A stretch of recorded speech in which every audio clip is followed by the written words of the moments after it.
Api membakar bagian kap mobil jenis minibus di ruas tol Jagorawi, tepatnya di wilayah Kramat Jati, Jakarta Timur.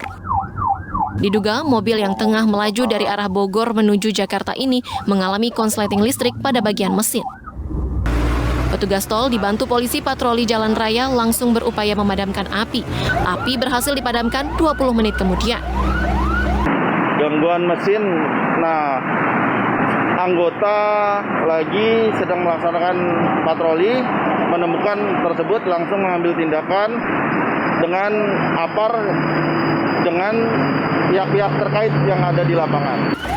Tidak ada korban jiwa dalam peristiwa ini, namun arus lalu lintas dari arah Bogor menuju Jakarta sempat mengalami kepadatan. Dari Jakarta, Rio Manik, iNews melaporkan.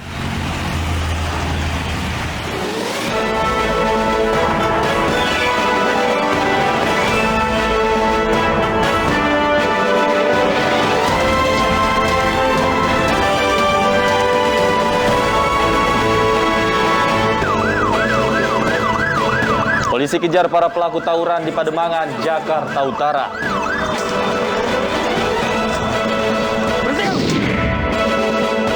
Pegiat media sosial Ferdinand Hutahean diperiksa polisi.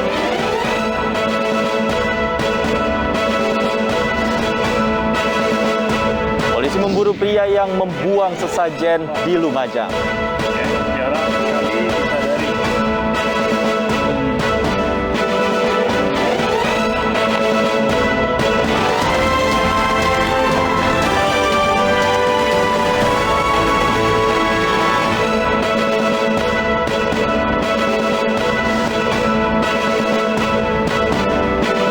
Pemirsa, demikian tadi berita pilihan iNews sore bersama saya Stefani Patricia dan rekan saya Davi Pratama yang akan bergantian menyampaikan informasi selama 2 jam ke depan. Selamat sore Davi, ada informasi apa untuk mengawali iNews sore hari ini?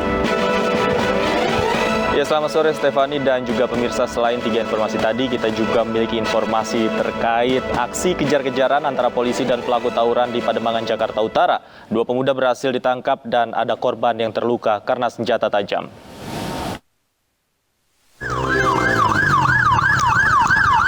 Hajar itu, sajam. Aksi kejar-kejaran terjadi antara polisi dan para pemuda pelaku tawuran di Jalan R.E. Marta Dinata, Pademangan, Jakarta Utara. Pelaku tawuran dari 2 geng motor ini langsung melarikan diri saat melihat kedatangan petugas. Polisi melanjutkan pengejaran hingga ke dalam pasar tradisional Nalo dan rel kereta api. Sono, nih. 2 pelaku tawuran, RP dan MB, berhasil diringkus petugas beserta barang bukti senjata tajam yang mereka bawa. Kedua pemuda yang diamankan menderita luka bacok pada bagian tangan dan punggung. Setelah mendapat perawatan medis, keduanya langsung dibawa ke Polsek Pademangan untuk mempertanggungjawabkan perbuatannya. Karena mereka menggunakan motor konvoy dan membawa sajam, muter-muter mencari kelompok orang lain untuk melakukan tawuran.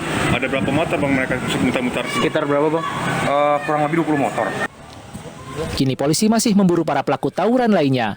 Sementara 2 pelaku yang diamankan masih dalam proses pemeriksaan petugas di Polsek Pademangan, Jakarta Utara. Dari Jakarta, Sofyan Firdaus, iNews melaporkan. Puluhan pengemudi ojek online menggeruduk Polsek Pamulang, Tangerang Selatan. Kedatangan mereka untuk mengetahui kabar pemukulan rekan mereka yang diduga dilakukan oknum anggota TNI Angkatan Laut. Depan Polsek Pamulang ramai banget, Bu. Polsek Pamulang, Tangerang Selatan Minggu sore digeruduk puluhan pengemudi ojek online. Kedatangan pengemudi ojol ini untuk mengetahui kabar pemukulan rekan mereka yang diduga dilakukan oknum TNI Angkatan Laut. Namun Polsek Pamulang mengatakan terduga pelaku pemukulan sudah diserahkan ke POM Angkatan Laut. Depan Polsek Pamulang ramai banget, Gojek. Apaan sih ini?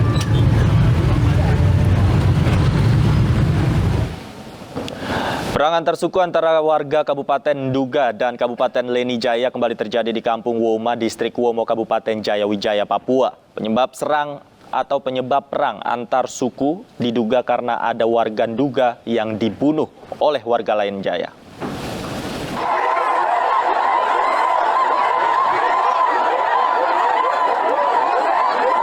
Perang antar suku yang berlangsung sejak Sabtu lalu dilatar belakangi meninggalnya warga Kabupaten Duga Sibelo Guijangge yang tinggal di Kampung Wesakma. Keluarga korban tidak terima dan melakukan pembalasan terhadap warga lainnya, warga Lanijaya, yang tinggal di kampung yang sama. Perang antar suku ini menyebabkan 1 orang meninggal dunia, 21 orang terluka, dan 40 rumah adat Honai terbakar. Pertikaian terjadi sekitar pukul 15 waktu Indonesia Timur setelah pemakaman korban. Warga bertikai menggunakan parang, panah, dan batu. Polisi yang datang berhasil memukul mundur kedua kelompok massa, sementara warga yang terluka sudah dibawa ke rumah sakit.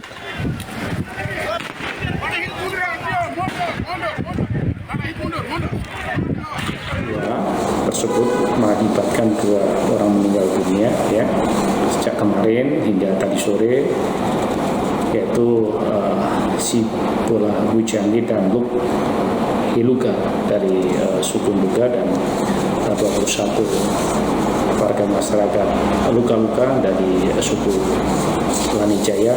Kemudian rumah ada 40 unit, kendaraan roda 2 ada 10 unit dan roda. Pemirsa, ex-politisi Partai Demokrat yang kini menjadi pegiat media sosial Ferdinand Huta Heian diperiksa polisi hari ini terkait dugaan ujaran kebencian bernuansa SARA. Ferdinand Huta Heian memenuhi panggilan Bareskrim Polri pagi tadi ditemani kuasa hukumnya.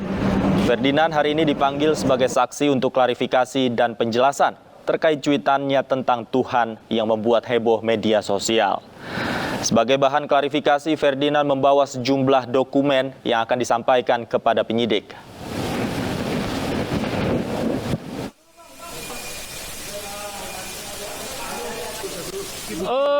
Saya membawa salah satunya bukti riwayat kesehatan saya, yang memang inilah penyebabnya.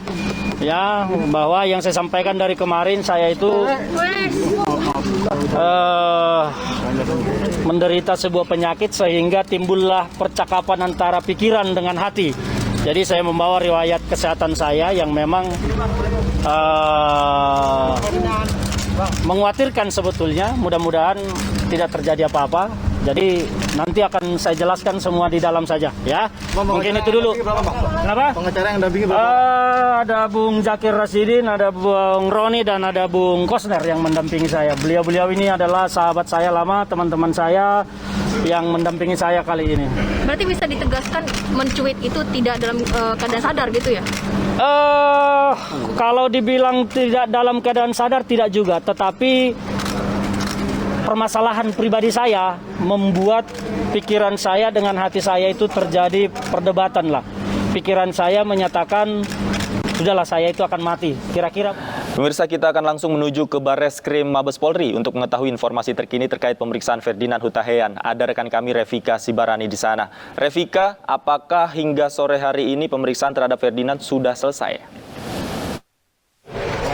Ya, David dan pemirsa, benar hingga sore hari ini mantan politikus dari Partai Demokrat Ferdinand Huta Heian masih menjalani pemeriksaan di Bareskrim Polri, di mana tadi tiba di Bareskrim pada pukul 10.15 pagi dengan didampingi oleh tim kuasa hukumnya ada 3 orang, di mana hingga sore hari ini masih berlanjut pemeriksaan, artinya sudah hampir 5 jam lebih pemeriksaan dijalani oleh Ferdinand Huta Heian. Diketahui memang pelaporan dilayangkan oleh KNPI atas cuitan yang diposting oleh Ferdinand pada 4 Januari silam yang diduga berisi ujaran kebencian bermuatan sara atau bahkan hingga disebut penistaan agama, sehingga akhirnya pemeriksaan perdana ini dijalani oleh Ferdinand hari ini. Sebelumnya Ferdinand mengaku telah didatangi oleh penyidik dari Direktorat Cyber Tindak Pidana Bareskrim Polri, di mana terkait pemeriksaan pada hari ini, dan hari ini Ferdinand memenuhi panggilan dari Bareskrim Polri. Namun tadi sebelum masuk ke ruang pemeriksaan, tadi juga Ferdinand sempat diwawancarai oleh awak media, dan dirinya menyampaikan bahwa untuk pemeriksaan yang dijalaninya hari ini sebagai ajang momentum untuk menjelaskan atau mengklarifikasi terkait kesalahpahaman yang terjadi, lantaran juga dirinya membawa dokumen, diantaranya adalah dokumen kesehatan yang berisi riwayat kesehatannya, yang mana dia mengaku tengah mendapatkan penyakit yang dapat mengaruhi hati dan pikirannya, sehingga tadi juga Ferdinand mengaku tidak memiliki niat untuk menyudutkan pihak manapun atas cuitan yang dipostingnya pada 4 Januari silam, sehingga dirinya juga sebelumnya telah meminta maaf kepada seluruh umat Islam dan mengaku hilaf lantaran memang apa yang dipostingnya ini merupakan permasalahan pribadinya yang sudah menahun terjadi, sehingga ini memang sama sekali tidak ada ditujukan untuk menyudutkan pihak manapun, sehingga berharap Ferdinand dari pemeriksaan hari ini penyidik dapat mengerti kondisi kesehatannya, dan memang diketahui sudah ada 10 orang saksi yang diperiksa atas kasus ini. 5 orang diantaranya merupakan saksi ahli, diantaranya adalah saksi ahli dari agama, ITE, kemudian juga dari pidana, ahli sosiologi dan bahasa. David. Baik, kita nantikan terus informasinya nanti seperti apa. Terima kasih Revika Sibarani atas laporan Anda langsung dari Gedung Bareskrim Mabes Polri. Selamat bertugas kembali. Pemirsa, Polda Jawa Timur membentuk tim khusus untuk mengejar pelaku tendang sesajen di lokasi terdampak erupsi Gunung Semeru. Polisi juga mencari pelaku yang mengunggah video tersebut hingga viral di media sosial.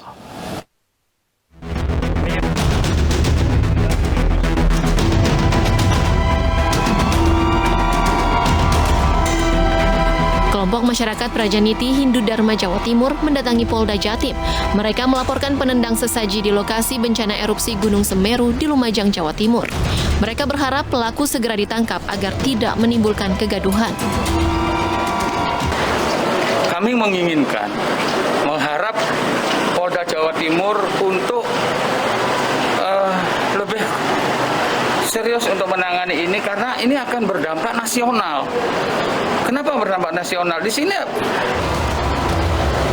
Sementara itu, Polda Jawa Timur membentuk tim khusus guna memburu pelaku dan orang yang mengunggah video tendang sesaji hingga viral di media sosial. Kami sudah membentuk tim untuk mencari pelaku atau yang ada di video tersebut. Nah, tim sudah dibentuk untuk melakukan pencarian. Sebelumnya, video seorang pria yang menendang dan membuang sesajen di lokasi terdampak erupsi Gunung Semeru, Lumajang, Jawa Timur. Video berdurasi 20 detik ini viral dan menuai kecaman dari berbagai kalangan karena dikhawatirkan mencederai kerukunan antar umat beragama. Dari Surabaya, Jawa Timur, Rahmat Ilyasan, iNews melaporkan. Dan selengkapnya terkait penyelidikan pria yang menendang sesajen sudah bergabung bersama kami Kapolres Lumajang, AKBP Eka Yekti. Selamat sore Pak Eka. Selamat sore Mas Davi. Pak Eka, bisa dijelaskan Pak sejauh ini seperti apa proses penyelidikan terhadap kasus pria yang menendang sesajen ini Pak? Oh iya, baik. Jadi pertama kami mengetahui kejadian video tindakan intoleransi ini pada tanggal 8 Januari tahun 2022 melalui salah satu akun Facebook inisial J. Kemudian kita melakukan penyelidikan, kita mulai melakukan penyelidikan terhadap terduga pelaku. Tentunya kami Polres Lumajang di backup oleh Direktorat Umum Reskrim Polda Jawa Timur, juga rekan-rekan TNI di lapangan, Pemkab Lumajang, Bapak Bupati juga sudah menyampaikan instruksinya untuk bersama-sama kita di lapangan mencari keberadaan pelaku ini. Kemudian hari ini pun kami juga sudah menerima laporan polisi yang disampaikan oleh Ketua GP Ansor Lumajang melalui Lembaga Bantuan Hukum Ansor Kabupaten Lumajang. Sudah kami terima laporan polisinya.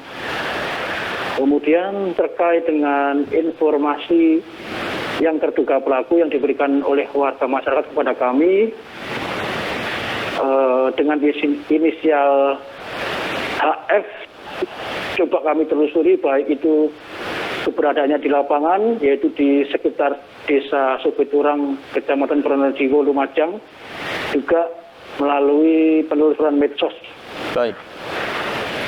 Pak Eka, apakah sudah ada saksi yang dimintai keterangan Pak yang mungkin mengarah kepada dua orang ini, baik yang menendang maupun pria yang merekam dan mengunggah video itu?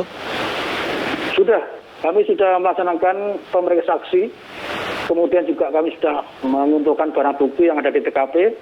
Kebetulan dibuang atau ditendang di kedalaman cukup dalam sudah kami amankan. 2 orang saksi sudah kami mintai keterangan. Laporan resmi pun sudah kami terima. Kami juga berkoordinasi dengan tempat Polres di tempat asal pelaku yang kami duga memiliki kemiripan dengan wajah pelaku yang di video tersebut. Kami juga sudah koordinasi dengan Polres tersebut untuk melacak keberadaan pelaku di kampung halamannya. Baik, Pak Eka, terakhir Pak, jika memang nanti ditemukan, kira-kira indikasi pelanggaran apa yang memang dilakukan oleh pria yang menendang sesajen ini, Pak? Kami coba mengkaji delik hukum yang bisa menjerat pelaku. Kami mencoba menerapkan nantinya pasal 156 KUHP. Di situ disebutkan bahwa barang siapa yang di muka umum yang menyatakan perasaan permusuhan, kebencian, menghina terhadap sesuatu atau beberapa golongan warga, itu ancaman hukuman 4 tahun penjara. Baik.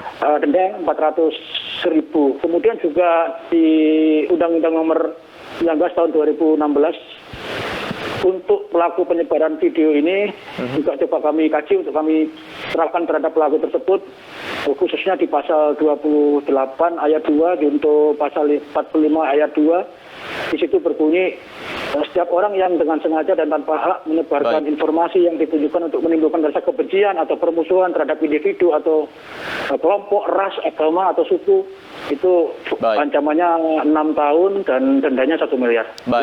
Baik, Pak Eka Yekti, kita nantikan terus nanti proses hukumnya seperti apa. Terima kasih sudah bergabung bersama kami di iNews Sore. Selamat sore. Pemirsa, unjuk rasa ratusan buruh di Subang, Jawa Barat ricuh. Buruh nyaris terlibat baku hantam dengan polisi. Kami segera kembali, tetaplah di iNews Sore.